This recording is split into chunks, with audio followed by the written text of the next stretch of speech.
This is Stars and Scopes with your friend Uma, updated every new and full moon with guidance based on planetary transits in the current sky and extra support from tarot. For accuracy, take a look at your rising sign first if you know it, and do feel free to listen to your sun, moon and rising if you'd like the full picture. If you're interested in your birth chart, check out the readings page at umaruby.com. And if you'd like to support the work, head over to buymeacoffee.com/umaruby and you can buy me a coffee. Finally, if you're a visual learner, look up Uma Ruby Tarot on YouTube and you can watch and learn. Okay, let's take a look. Hello Taurus and Taurus rising. Welcome to your horoscope for the new moon in Virgo happening on August the 27th at 6:17 p.m. if you're in the southern hemisphere with me. Oh, let's get creative, Taurus.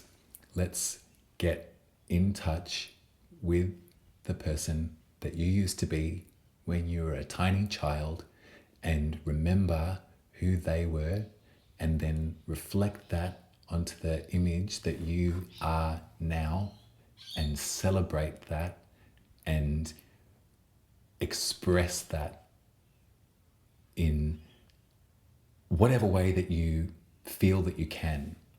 A new moon in Virgo for you represents an activation of your fifth house and a moment for you to wish upon a little star and to call in the inspiration goddess.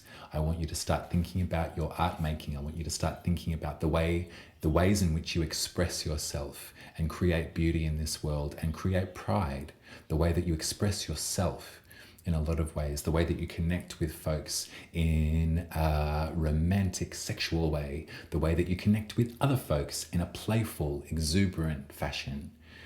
This is a space for you to get a little bit Demi Moore, maybe. Think about that movie Ghost and think about her like activation of the clay. This is you right now, Taurus. You are Demi Moore on this rotisserie. Rotisserie? What are they called? A clay thing. It doesn't matter. You know what I'm talking about. This is the moon for you to do all of that. Put your overalls on, crop your hair, and get sculpting. It's an exciting time. It's a nice moment to really get in touch with that expression as well. I think, Taurus, it's been hell in a handbasket for you, my darlings, over this last bit of time, but this is the moon for you to put your hands and feet in the clay. Remember that Virgo is mutable earth, so be like clay and let it work and let it operate and move around. I want you to really reintroduce yourself to your artist. And that could mean a bunch of different things to you. I don't know if you consider yourself an artist. I imagine that if you're a Taurus or a Taurus rising, then you probably do in some ways. You're ruled by Venus. You're ruled by the goddess of art and beauty and love and freedom. So harness that. Harness that. And when we think Virgo, don't think so much or lessen the thought of virginity as an emblem. I think that's old world, and I think as we journey on and move through and re-establish and re-articulate and re-examine the translations of all of this stuff, we can rely less on the idea of the virgin or the maiden being an emblem of anything, because we kind of know that virginity was invented by the church, right? That's not something that is a natural part of consciousness. And you don't lose anything when you no longer become, when you are no longer a virgin. Think about Virgo in terms of tarot speak. Think about Virgo in terms of the hermit. Think about that recluse that has broken away from the milieu, broken away from the crowd, to go up to the mountaintop and to learn and to study and to sort of think about the meaning of this, that, and the other, to gather the wisdom in order to make the salve to heal. Virgo is a very healing energy. So I want you to think about your art, your expression, your practice in terms of its healing potential, because I know that it's there. And I know that that's why you do what you do, Taurus, is because it's so healing for you and for other people, let's be honest. Your voice, your expression, your contribution is so valid and vital right at this time. And I understand the eclipses of the first, the self and your relationships, all of that is going on for you right now. But we can look forward to this new moon being an active commitment to witchcraft. Let's do it. Like you can believe, we all have our different belief systems, love and light, and everyone's correct. The Theosophical Society says so. I'm a witch, and you probably are too if you're watching this reading. Oh, golly. Let's look at the tarot. Let's talk about that. So the tarot card for 4 degrees of Virgo, where this lunation is taking place, is the 8 of Pentacles. So this is a card that you know really well, Taurus. You know really well how to put that nose to the grindstone. It's more about diligence, isn't it? It's more about commitment. And the commitment to perfecting the craft might be something to say, and that can be as expressionist as you want. There's no meticulous might be a word, but yeah, like tell that to an expressionist painter, or tell that to a cabaret performer, or to a soul activator, whatever it is that you do. If in your expression, a rock and roller is another, there's beauty in the imperfections. That's sort of the antithesis of Virgo, but maybe not. That's what the Hermit's telling us, isn't it? The Hermit's telling us and reminding us that there is beauty in the imperfection. This is all about commitment. This is all about getting up and setting to task, to committing to the practice. And don't feel guilty. Don't feel shame that maybe it's been set down for a time and a place for everything, particularly for you, Taurus. You've been going through a lot. But this new moon might be a beautiful invitation for you to pick up tools again and to start something, a blank page, start afresh. What are you going to scribble down? There is a square, again, a difficult right angle pressure point. Here's the sun and the moon in direct 4 degrees here, 4 degrees in Gemini. We have Mars. The card for 4 degrees in Gemini is the 8 of Swords. So in this way, we can think about the anxiety that might be holding you back in some way. Gemini rules your second house, remember? So that's your sense of talent and self-worth. That's that house of what are you made of? How can you turn a buck? There might be some anxiety there at the moment, but I tell you what, this is Mars we're talking about. This is the fire starter. This is the warrior princess. This is the one that moves forward and makes stuff happen. And Mars is going to be in Gemini for the next 7 months, and that's unusual. Mars tends to move quicker than that, but at this time we have a retrograde happening and then a forward motion again. So Mars is going to be in Gemini back and forth for the next 7 months. So your second house of your self-worth and your talents and your ability to turn a buck and to turn it again and to earn your coin and to pay your rent and all of that stuff is going to have the added fire of Mars. So in that way, there potentially might be some over-exertion or some overconfidence, but I don't like to think so, not for you, Taurus. You've been through enough. But confidence, great. Let's work with that.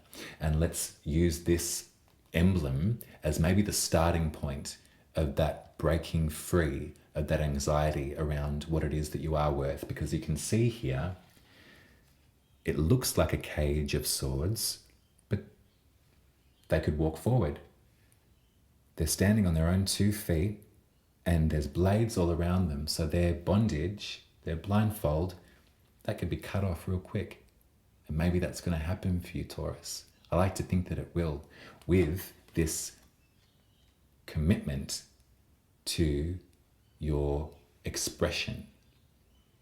This is going to be a really nice moon for you, Taurus. I can really feel it. I'm really looking forward to it for you. This is going to shift a lot of stuff that maybe might need a little boost.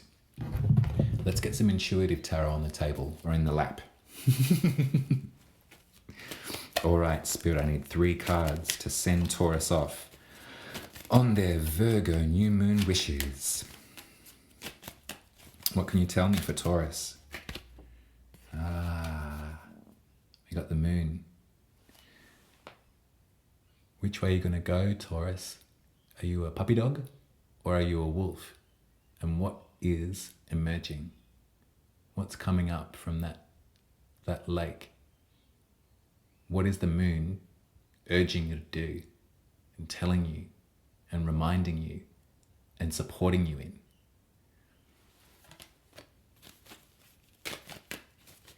Two more.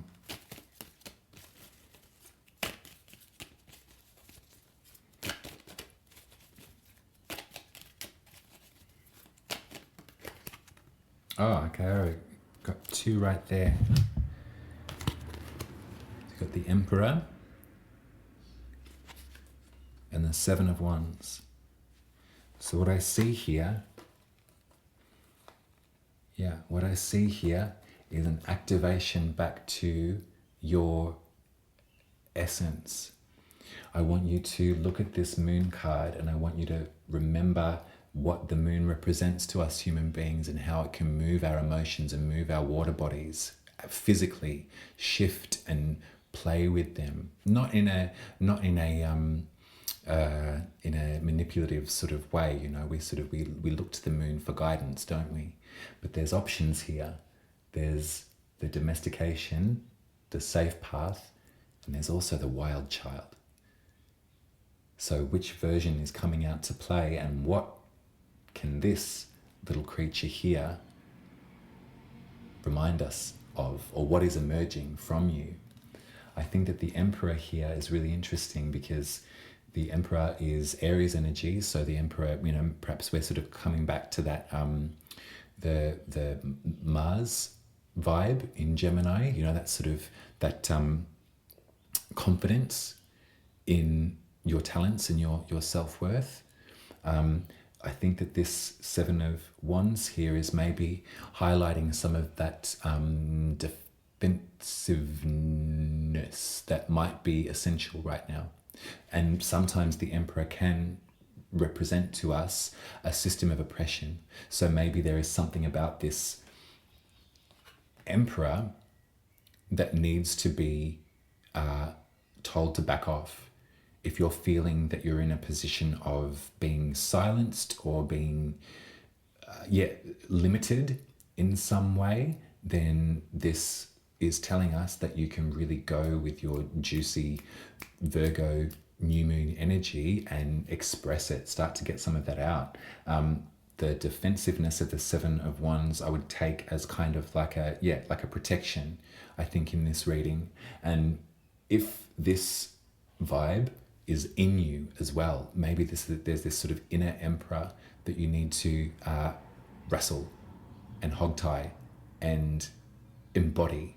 Maybe this is the space that you wish to, maybe this is what's emerging from the moon. This could be happening here.